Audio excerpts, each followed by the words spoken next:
within great chaos and calamity comes innovation and realization. And this ongoing pandemic and the lockdown isolation that we all went through, I think has proven in many ways and amplified in more ways than one that there are things that we've never ever thought would come about.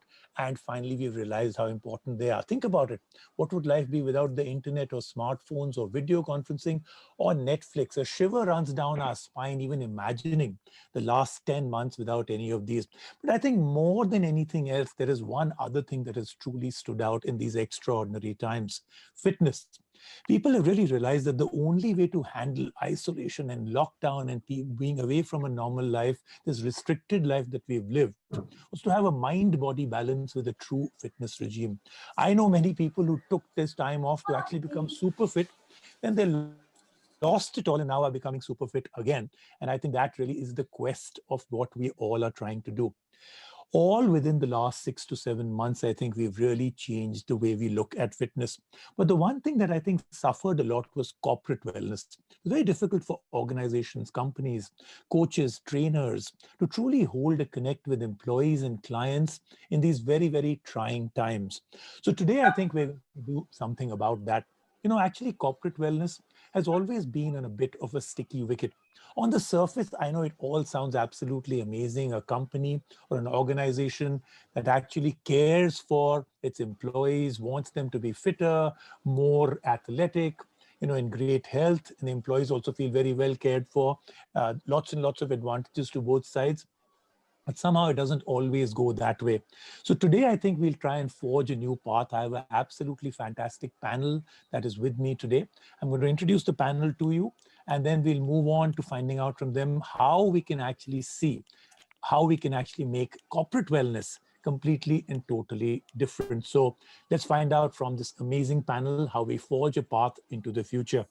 So let me first introduce the only male in this panel for some reason, Samir Srivastav, the CEO of JCB Salon.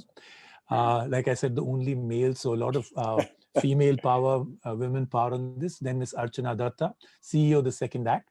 Ms. Marut Bhardwaj, Director, Potential Project India. Ms. Sumaya Dalmia, Founder, Sumaya Fitness. So the panel is with me, and also joining us is Ms. Lovina, wellpreneur, founder and creative strategist, Spa Guide and Light. So the way we're going to go about this is that I'm going to try and come first to all the panelists to get a little bit of sense on what they think about corporate wellness in the current situation. And I'll start off first with, we'll go as always with men's first. So Samir, I'm going to start with you. Sure. Well, the only male panelist, so let's give him that privilege. So Samir, and then I'll come to each of you after that. Samir, I'd really like to know from you, corporate wellness in India hasn't really completely and totally taken off. Many people don't even understand it. Organizations have not really realized it or find it too difficult to implement. And the second part of it is that with the pandemic and the lockdown, what do you think is the current state of corporate wellness? Is it more to do with, and do you feel that companies have come out and done more important things like mind wellness, which was more important in the last 10 months, or is it still all about fitness in the traditional sense? Oh, well, thanks a lot. I think, first of all, lovely to be here. You guys would be wondering what is the Salon CEO doing on this panel. But like Rajiv, you rightly asked, I've been a part of corporate. I wouldn't like to name that corporate earlier. And it used to be a madhouse like most corporates are. Unfortunately, to say that, wellness is a very high agenda on the head of the HR KRAs or his or her roles. But unfortunately, the work culture today, no matter how well organizations are wanting to do so, but it's not finding a change. We were in that mad race. Friday evenings, even half of Saturdays used to be spent at work. And of course, like you said, the phone, which is, and unfortunately, Indians have always been, glued on to their phones, including me, for 7 days a week. At the salon levels, we've tried to attempt in the past. So JCB is a boutique French salon brand that we have in Bombay, Bangalore. But we attempted to introduce various therapeutic massages and stuff like this. And unfortunately, they didn't work because, the consumer was not really seeking that at our place. She was more looking for external well-being with sense in the looks and stuff like that. And very, very few consumers, even though we cater to a very large segment of professionally employed people in Bombay, but we never could get this going. However, in July, I think once we got the permission to open, we found a particular segment picking up, and we also started doing services at home because of safety, people were hesitant to come out to the salon. So we, amongst all the services, certain massages, and we never stood for massages, but I think back massages, shoulder massages, we've realized that these services have started doing extremely well now. I think it's the entire fatigue that each one of us has gone through this digital overload. Work from home is very easy to sound, but you know how it is. But I think corporates now are witnessing a change. I'll give you a very recent example where we had one of the head of HRs who happens of a very large corporate who happens to be a client of ours. She came in and she picked up about 100 odd vouchers to give amongst her employees. But it is now these things are beginning to happen. Earlier on, they were never there. Wellness to a corporate would only mean, okay, I would do something on a Saturday or something on a Friday evening, 4 o'clock, but then everybody would not be mentally switched off. So things like that are beginning to change.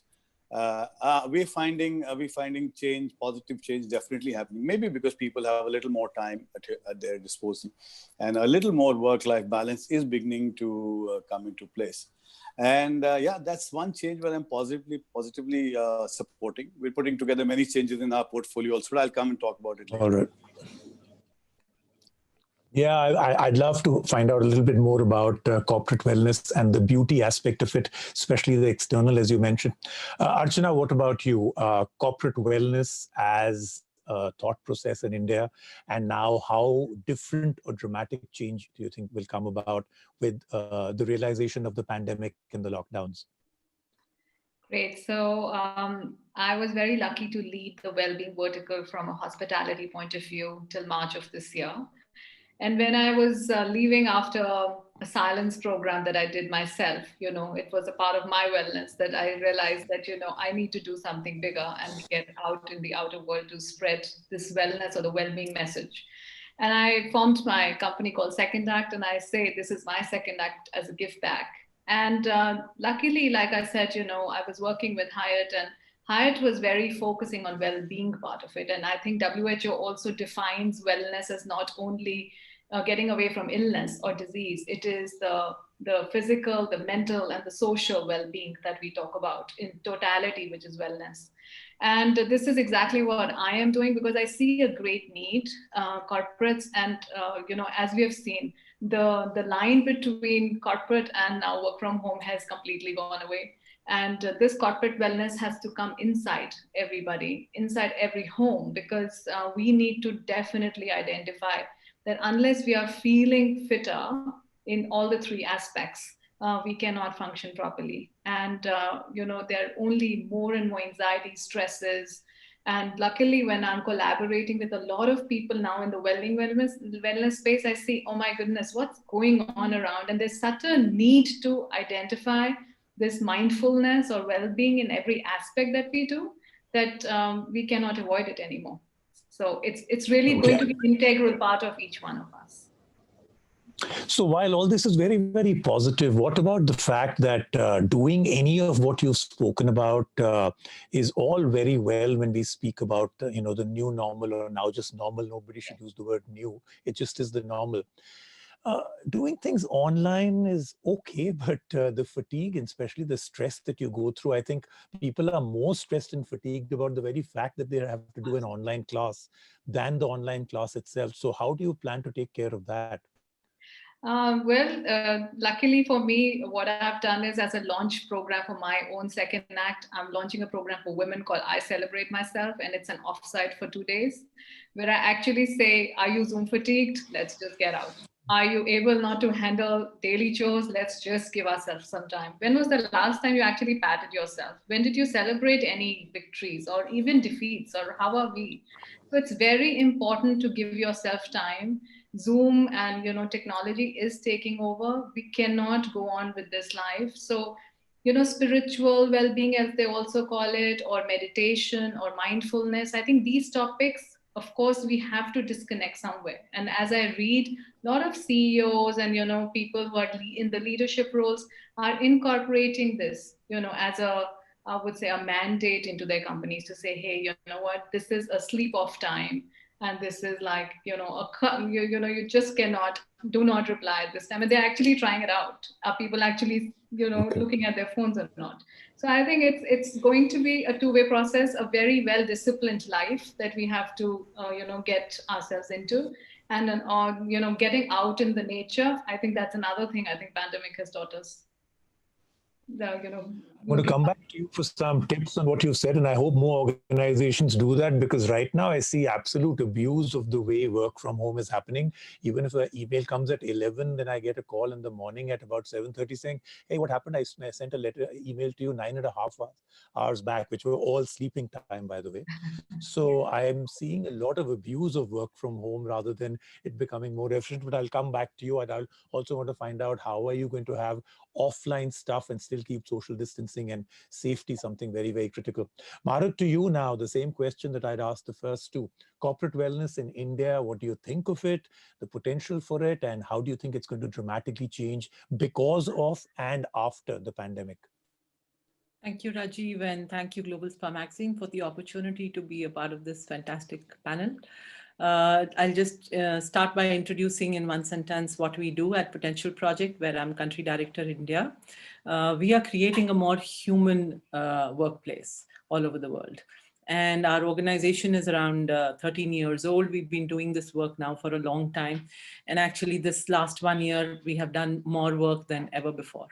We have touched the life of more than 100,000 people all over the world. And our work is all about mind training to bring more resilience and well-being to people at workplaces who are facing these scenarios.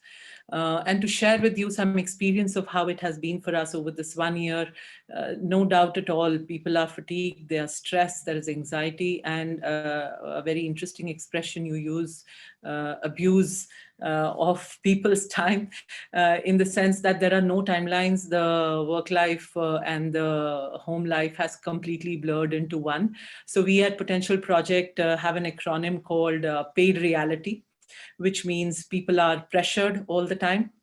They are always on. It just never stops. There is an information overload, and there is an extreme amount of distraction. So in this scenario, it becomes even more critical for organizations to address the well-being of their people. And this October, when it was the mental health month, we saw a lot of organizations making an effort to do something in that space. Now, while there were meditation sessions held by some yoga, fitness, etc., but at the core of it, if you do not have a strong foundation, an EAP program or a few yoga sessions or breath work, these things will just come and go. To be able to actually have a robust mind, a resilient mind, as we at Potential Project work at what we call the resilience mindset, it is critical for people to understand and become aware of the functioning of their mind, first of all. That's how you begin to build emotional intelligence around being more patient, letting go, being kinder to yourself and to others, finding ways of being joyful, understanding that the happiness resides within yourself, and not just from a personal perspective, but also from a work profile perspective. Understand how to conduct your meetings, how to handle your emails. As you correctly said, all hours you cannot be instantly replying to emails. That just absolutely, just damages your mental peace. How to sleep better, how to have more work-life balance, and how to prioritize and plan yourself for your workspace for maximum impact. How to handle distractions and be more focused. Right. How to handle multitasking in such a way that you are more impactful. So all of those things are critical for addressing. So you've been doing this for a while, right? You didn't do this in the last few months. So this has not come out about because of the pandemic, right? This has been something you've been doing from before? Absolutely. We've been doing this for 13 years now at Potential Project. And personally in India, I have been doing this for about 6 years now. So then with the pandemic, has business exploded for you? I mean, there must be more people wanting your services than ever before, right? Yes, it has. This has been the best year for us It's ever. unfortunately true. But the way we see it, we are in the service of people. So the way we see it is that we've had the great opportunity to work with many, many more people than ever before and touch their lives in a positive way. As we say, we've been able to bring more calm, wisdom, and focus to a lot of people in the workspace.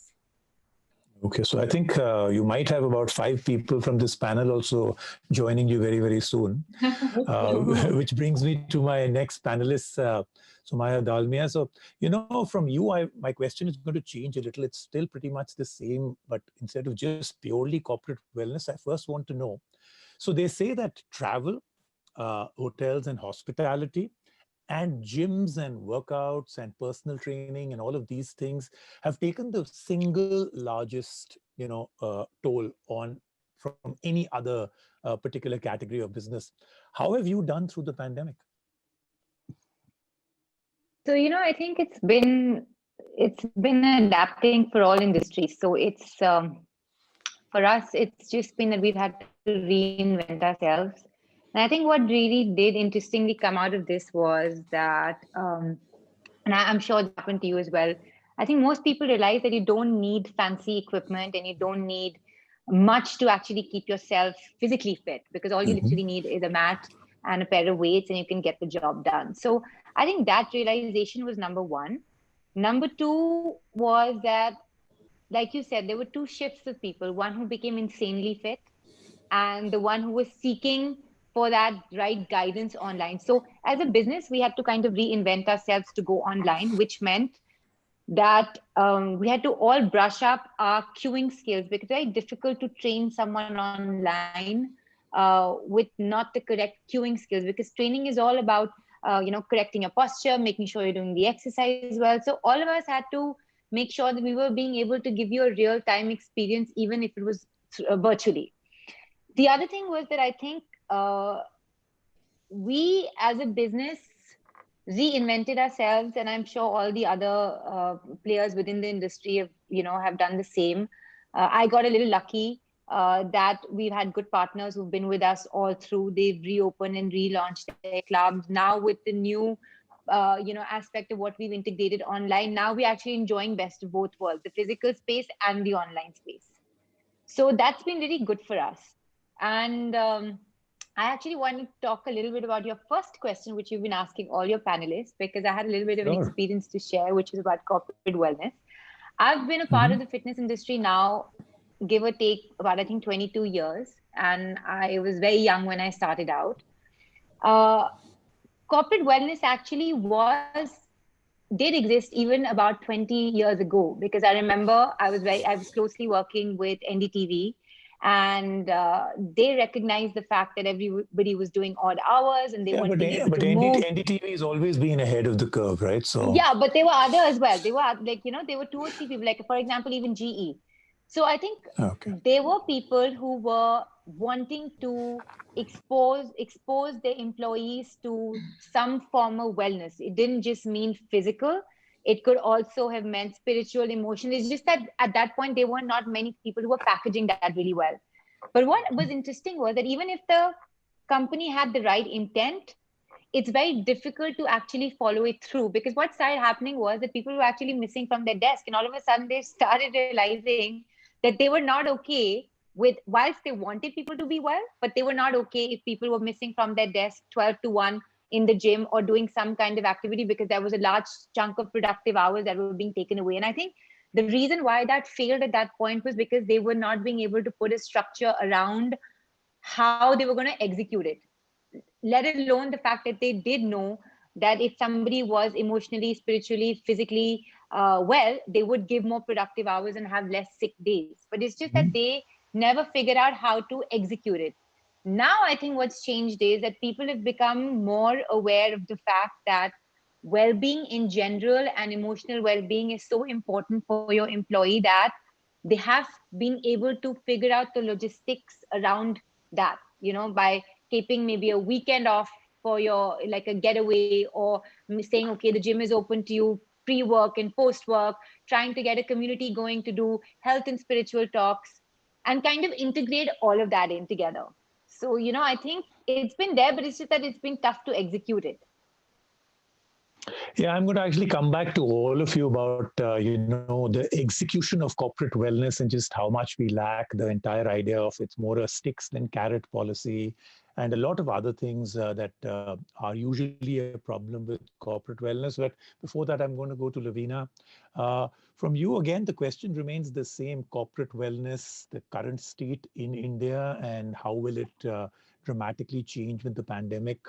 You think enterprise and employees will wake up to the fact that this is very, very important and needs to be executed, or will it become, again, something which is relegated to the back drawers? So Rajiv, I have been in the space of health and wellness for over 25 years, more as a spa and a wellness consultant. But the quest to actually get into this space was a personal story, because my mom had a first angina heart attack when she was 45. And that was because of unidentified stress. And, I literally grew up in waiting rooms of hospitals thinking I'm never going to get my mom back home. So as I grew up, I did a lot of study about cortisol stress, that one villain which creates an entire havoc in your entire system. And setting up a lot of spas in India, globally, the one thing that I would always find out when you went through the client consultation, besides the beautification and just feeling relaxed, there was one thing that they always said, that I'm just stressed out. So there was this need to really dive down and understand that what is it that we can do further and where does it really start from? So when you actually even see about what WHO talks about burnout, it's not a medical situation. It's actually a corporate phenomena, which we don't realize, which goes unidentified for years. It starts off with simple things like just a headache or an indigestion. And we, as a community or a society, we are always in a very reactive mode. We are not in a proactive mode. So for me, in the last 10 to 15 years, my complete take on wellness has been this preventive wellness. I started doing corporate workshops about 6 to 7 years back. And what I found out at that time was there are a lot of companies who are really, really advanced in terms of having some super systems in place and amazing policies. While the others, they want to do it, they're not too sure. They don't have the budget. But the clear difference, what I'm finding right now, is that conversations were mainly left with the HR at that level, back and forth with my people calling them up that you want to do a workshop. I would never have the involvement of, the CEOs or the directors. Now that is completely changed. I'm now getting a call. So it's become a boardroom conversation. So my first interaction now is with the directors and the CEOs of the company who really want to understand what this is all about. So that is a clear shift that I'm seeing. And I am also really, really happy to see, it's been an unprecedented time for the entire world. But I can just tell you that people are finally waking up to understanding why is it so important to take care of your health.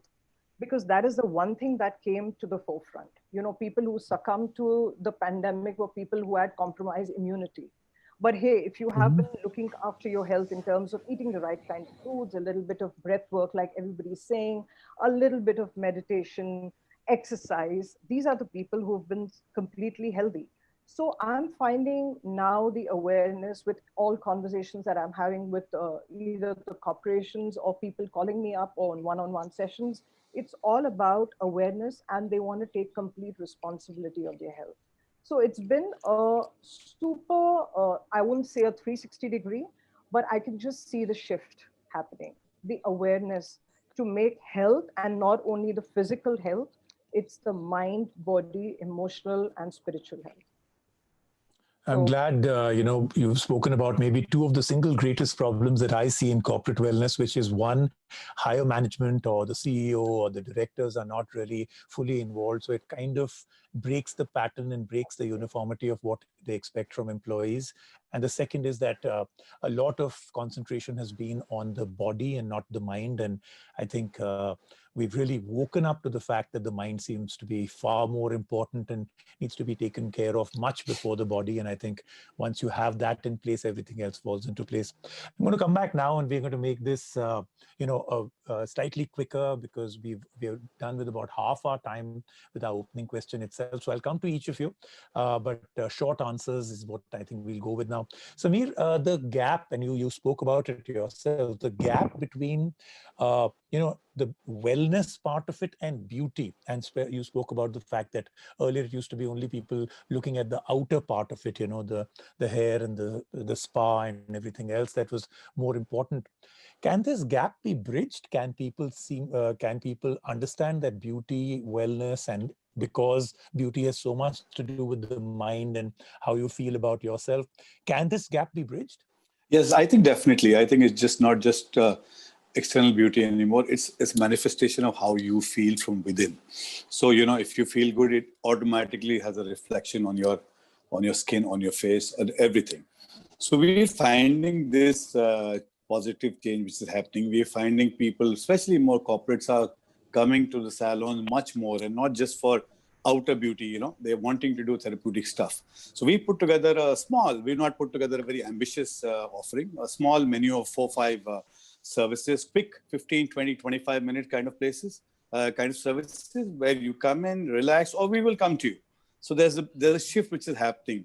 And once this pandemic times are behind us, I think we will also start reaching out to corporates in their physical workplaces. So today you can come to the salon, or we can come to your home and do these quick therapeutic stuff for you. And post-pandemic, we can even come and go to your offices and do this on a Friday afternoon. But the whole challenge that I see is long-term sustainability of this whole thing. Today everybody's talking about it, but how long is it going to be sustainable? I just hope we don't go back to those mad hours of work that unfortunately each one of us, including me, have gone through.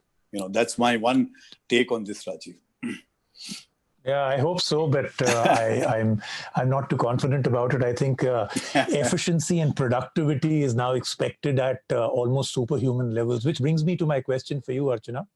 Productivity, I think the big problem with almost everything that is corporate wellness is that it's always connected with more efficiency, less sick days. So rather than it being a holistic look at a more healthy, happier environment to work with, where you're feeling good about yourself, everything is more or less connected to returns. So if there is a corporate wellness program, organizations look at the return on that. We're spending this much, are we getting that back? You think that's been one of the reasons why corporate wellness is sometimes looked at very suspiciously by employees? I would say there are two ways to look at it. There are corporates who are actually wanting and who really care for people, and they do not put this bracket of, that how productive are you? They really genuinely want, if there are happier people from inside, it's a consequence to be productive any which way. And the other thing is that, okay, I have a budget to spend and I must spend this. And then, and then I feel those are the corporates who actually don't care how, the employee is by the end of it.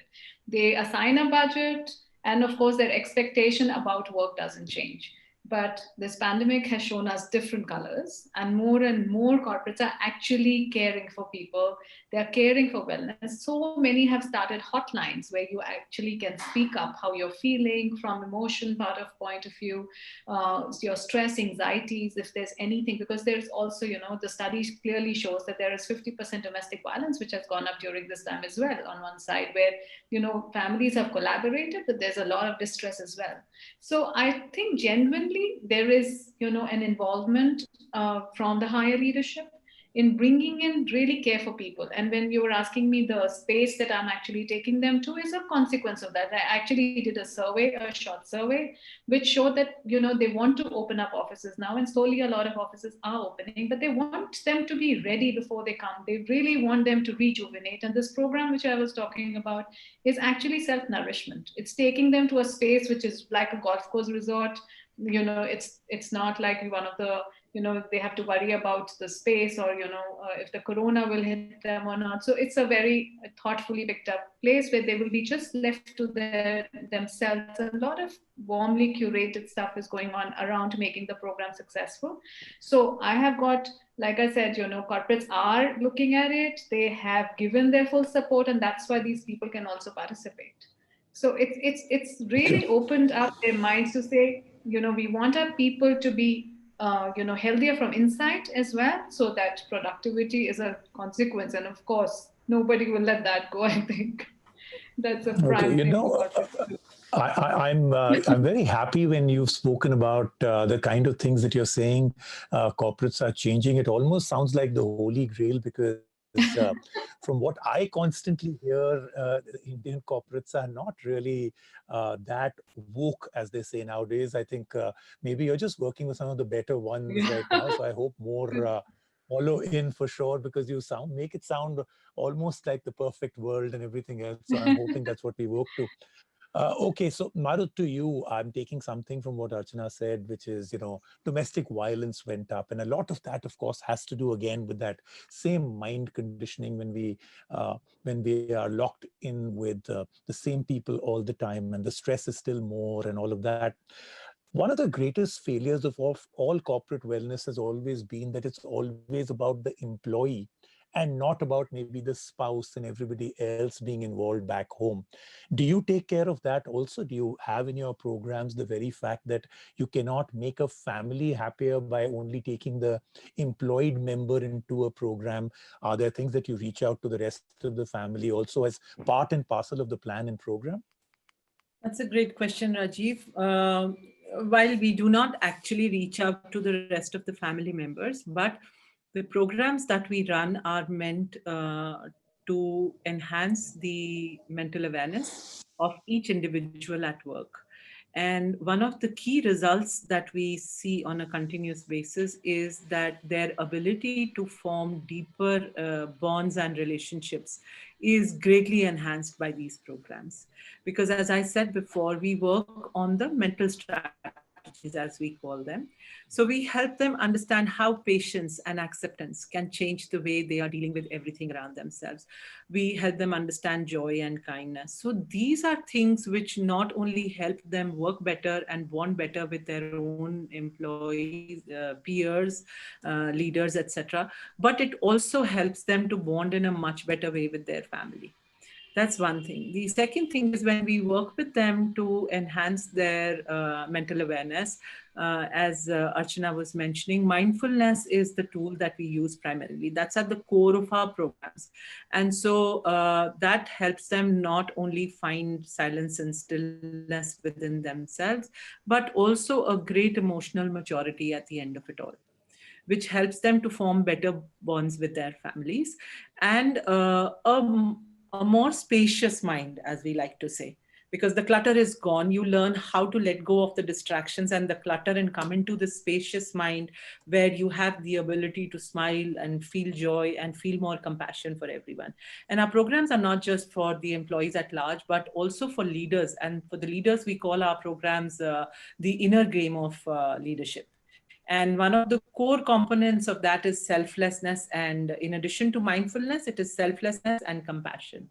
And we have done this research of about 35,000 executives all around the globe, about 250 of them being CXOs, in partnership with HBR, and found out that actually this happened much before the pandemic.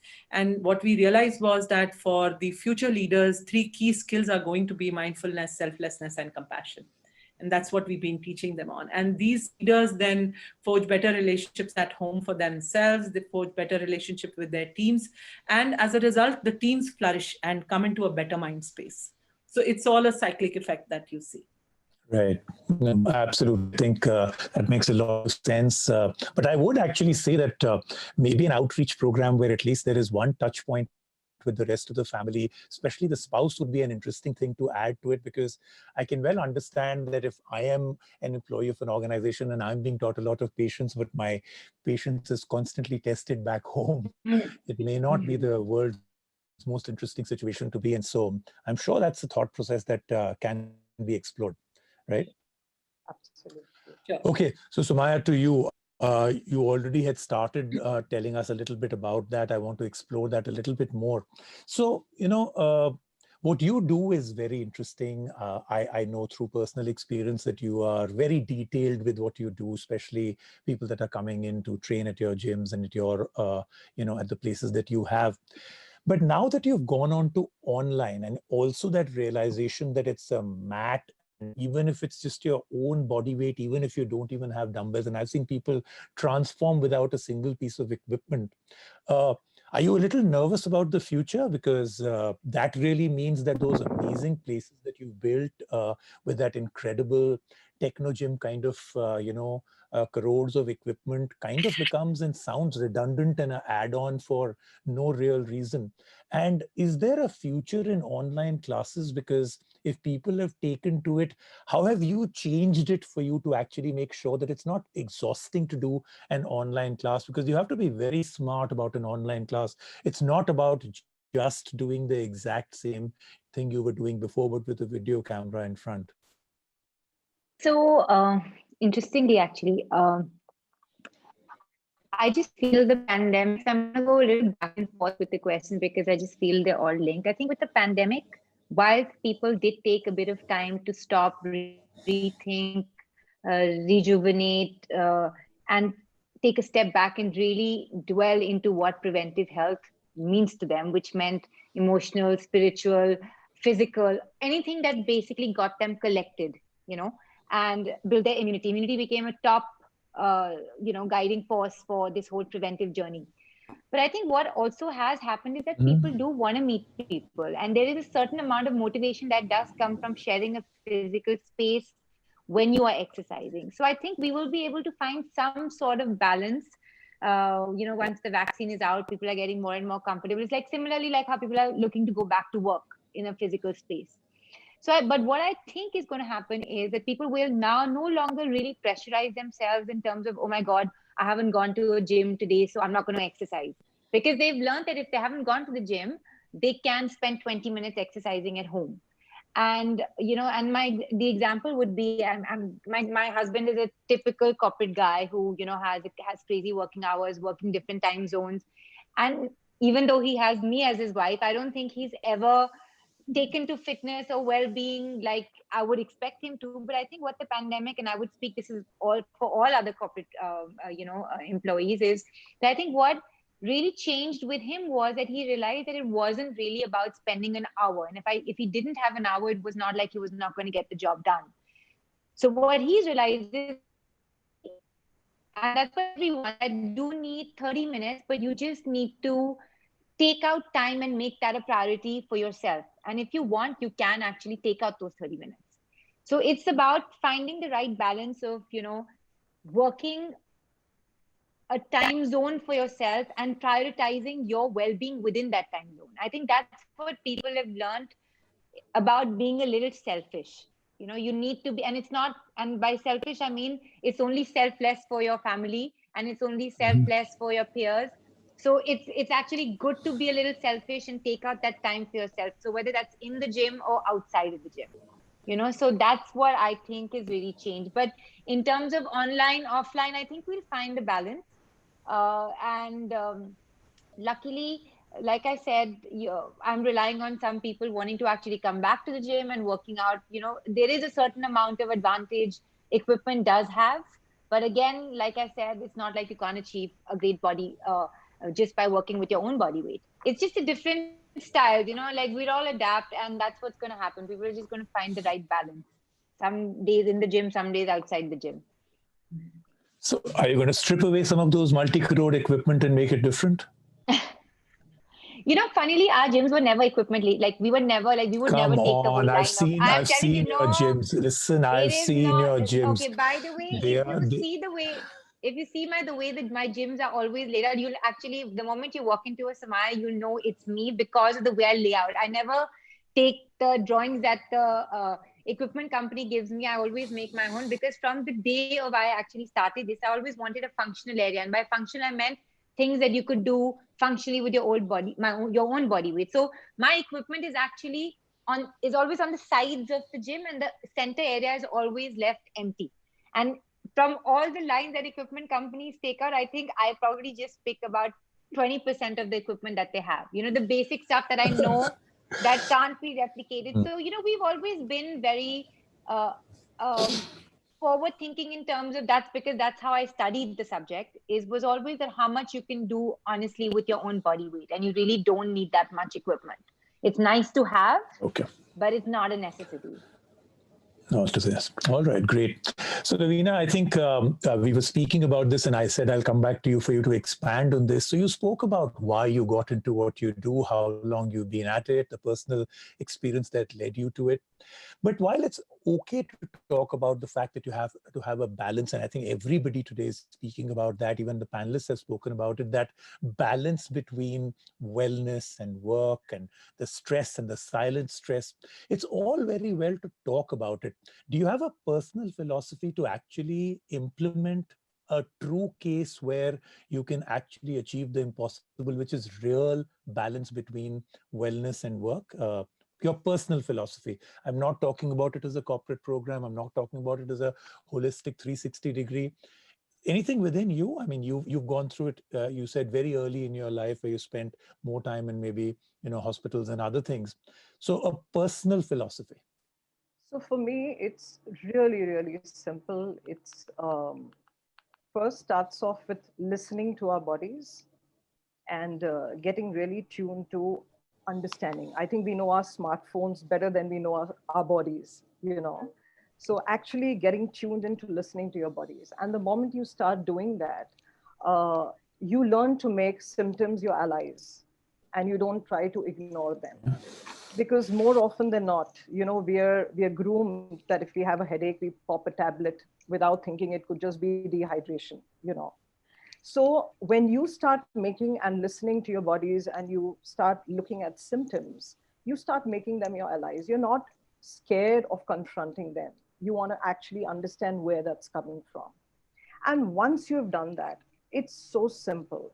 It is just taking those baby steps, you know, and it is just taking that one step at a time, bite size. You know, you don't have to work out for an hour every day. There are times you can probably just work out for 10 minutes, but it can be the most productive workout. Just put on music and dance. You don't need to be going on any starvation diet. You can just probably on few days just minimize the kind of food that you're eating.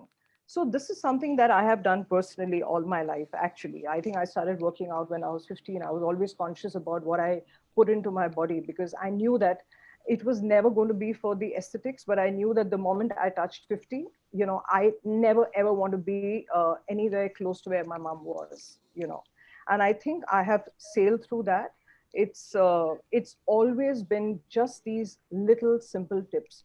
And talking in terms of the pandemic, I mean, I was listening to everybody's conversation. I think the mindset that in terms of cooperation, I'm just going to take a little, just a few minutes. You know, we have this mindset that the more we do, we are better at our jobs, you know, so you're putting in those 12 to 14 hours. But I think, Samir, like you said, I don't know how long it's going to be sustainable. I think people have awakened to that fact that they will understand that the one lesson we've learned is minimalism, you know, and you will understand less is more. You don't really need to be toiling away for hours. It's always the quality. So for me, the personal philosophy is if you can just listen to your body, do little things for it each day, you really come into a state of balance. And once you have that balance, it just extends to every aspect of your life, your work, your relationships, everything. It's just a ripple effect. Okay. Starts with doing Great. it for yourself. Great. Thank you so much. That sounds very good. Okay, this is going to be my last question, but it's a two-part question, but it needs you to, you know, answer in 2 sentences. And I'll again go through the panel and then I'll ask for some closing remarks if anybody wants any. My question to the entire panel is that corporate wellness, like I said, is great in theory. But it's a very sticky wicket that it's always been on. There have been many negatives to it. And we spoke about a few, some of the others being that it actually rewards people that were already very active and healthy and, you know, kind of tends to disincentivize people who were not very well. And they tend to go into even a bigger shell. The very fact that if it's a voluntary, but still the incentives are for people that perform well. So there are many, I mean, like I said, more stick than carrot, lots and lots of these things. So I'd like you to tell me according to you, and this is personally, this has nothing to do with what you do or your organization, what do you feel personally is the single greatest problem or wall or something that is really stopping corporate wellness from taking off in India? So I'd like you to identify one, it has to be your biggest in your mind. And the second one, of course, would be the solution. I mean, it could be completely different. It could be something which is a wish list of what you wish corporate India would start doing that it isn't doing right now. So the first, the single greatest problem. The second, your dream or wish list of what corporate India would start. So 2 sentences, starting with you, Samir. Well, I think being being in this business, I've also been corporate and I run this company. So I think the biggest thing which is going on is the rat race, as I call it. And that to me is what is driving all this. One has to lead by example at the director, CEO, whatever level you are. And I think I myself have done that shift. I've been, in the last 8-9 months, I've been started going easy on my team members. I think it's no longer that 8 o'clock, 9 o'clock, 10 o'clock call or that mail at 7:30 in the morning. I think it's got to be leadership by example. Easier said than done, but if you walk the talk, and I run a very small company, but I don't run a very large organization where we don't employ MBAs or engineers or other techies. But I think if it's worked at my company level, which employs hairdressers and beauticians and junior level management, it can work in very, very large corporates. But you got to walk the talk here. Okay, all right. Archana, what about you? Single greatest problem in corporate wellness and a dream wish list from your side. I feel that the problem really tallies when we do not see beyond productivity or numbers. And I think that is where what you were mentioning, and when we only focus on that and do not focus on our people, and I think the shift to people has to come totally. I think once we start doing that, everything will solve. And one wish list is really the purpose that we need to define. Corporates need to have a purpose-driven strategy, and the purpose has to align with the inner than the outer. So once the inner is sorted, outer will happen automatically. Okay, great. Marut, what about you? Okay, so according to me, and this is based on the experience I've had with a lot of organizations that we have discussed or worked with, the biggest wall or the hurdle for actually implementing corporate wellness is the tick in the box mentality. So too many organizations just want to say, okay, we have an EAP system and that's it. They don't care to really go beyond that. And I resonate with Archana on the one dream I have about the corporate wellness approach in the Indian corporate. And that is simply for them to recognize that when an employee comes into the organization, the full employee with the body, with the mind, with the emotions, with the feelings, with the baggage, with the knots and the patterns and the provocations and everything comes to work. And to just sanitize that and look at that as a productivity box and just refuse to acknowledge the rest is, I think, where the whole problem lies. And if the leaders begin to see that, I think a huge shift would anyways happen within the organization, irrespective of other factors. All right, excellent. Sumaya, what about you?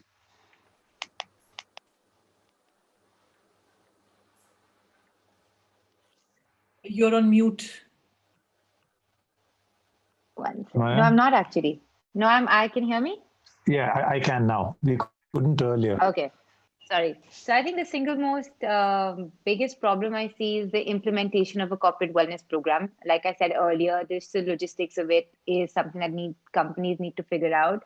And just a small example is, not that I also run a fairly large company, but I do have about 40, 50 people who work with me.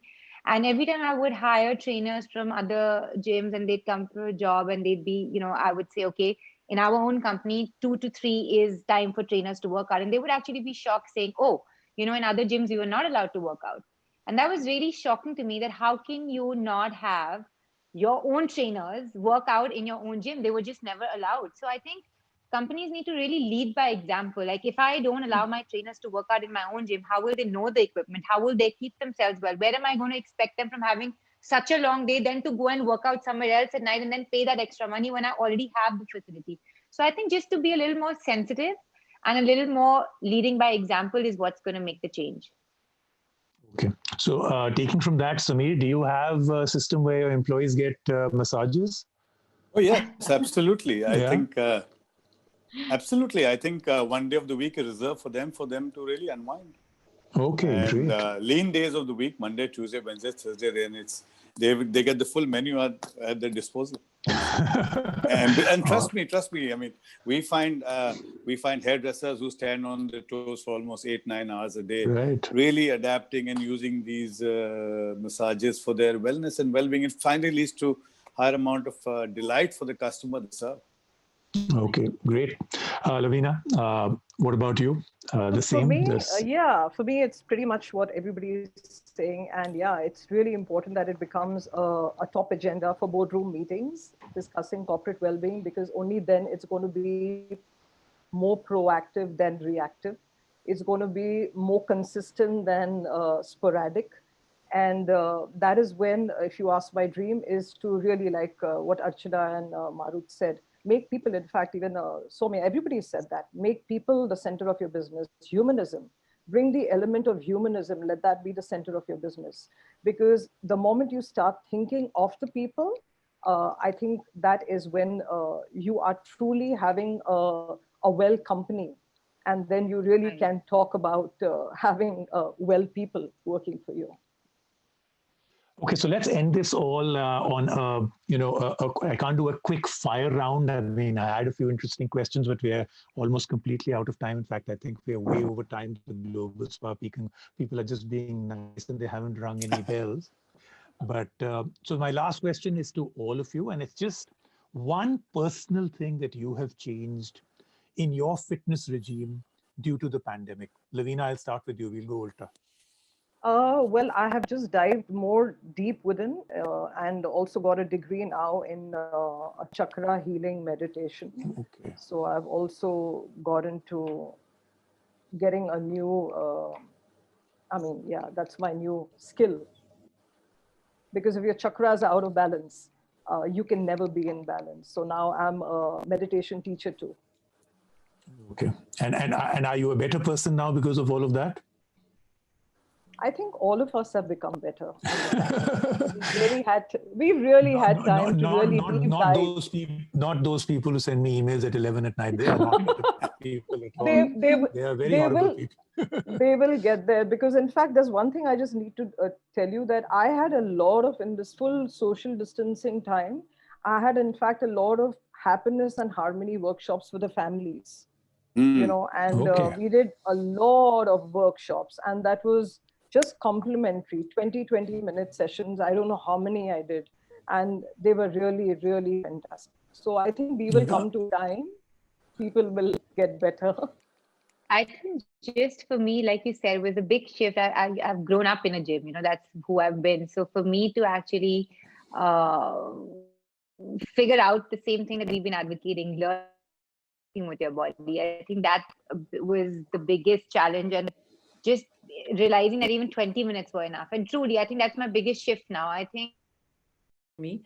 But having said that, this is a time when I found ways to be more silent and much more walking. So I have been doing mindful walking to bring silence and fitness together. Okay, excellent. This mindful walking actually has become a very big deal. Huh? I mean, I've heard so many people take to it. So I'm really glad that this is something that is working for so many people. Archana, what about you? While my yoga was always about 21 minutes, and that's the minimum one needs to do, I think during all these months, I have extended it to 1.5, 2 hours. And I think I've started to focus a lot on my breath, which was always so rushed before. So I think small little detailing on my own self, how I'm feeling, how I'm really, reacting to things. I've really worked on my inner in these few months. And I think that really worked well for me. Okay, excellent. Samir, what about you? What have you experienced, discovered different about you and your own wellness and fitness? Well, I think what I've experienced is eating healthier and better stuff. And that has actually benefited me. I've just done a complete body scan and my health metrics about a week ago, and there's been massive improvements. positive improvements. Great. Very, very happy with this slight change of eating better and cleaner stuff. Okay, great. So thank you, everybody. I think more than anything else, I'm sure every single person who's tuned into this panel discussion has discovered so much more. But I think the single greatest discovery is, I think, what we always knew at the back of our mind, that wellness, mind, and body, the very idea of fitness isn't only about the feel good after you finished it, but also the feel good that carries on for the rest of the day and then for the rest of the week as you continue to do it. And I think more than ever, corporate wellness, where the realization right at the top and then it percolates down to everybody about mind and body fitness, is a very, very important thing. And I think somehow the pandemic and the lockdown may just have accelerated. And in these 7 or 8 months, I think we've all discovered what may have taken 7 or 8 years for all of us to discover. So in that way, like I said, from within calamity and chaos comes, a silver lining or an innovation or a realization. I think that may well be the single greatest realization. We may look back to 2020 and always say, let's wipe that year away. But I have a feeling in a few years from now, when we look back, we may just say it's 2020 that changed our lives. Everybody you tuned into this, thank you. You were absolutely wonderful. I have learned so much. In fact, I'm going to go and try out a few of the things that you people have spoken about. I really, really look forward to having another interaction with you soon. Maybe next year we could come all that we could do in the year 2021. We'll come back and see how many of us got eggs on our faces and how many of us came out well. Thank you so much. And thank you so much. for being part of the Thank panel. you. Stay well. Thank you. Bye.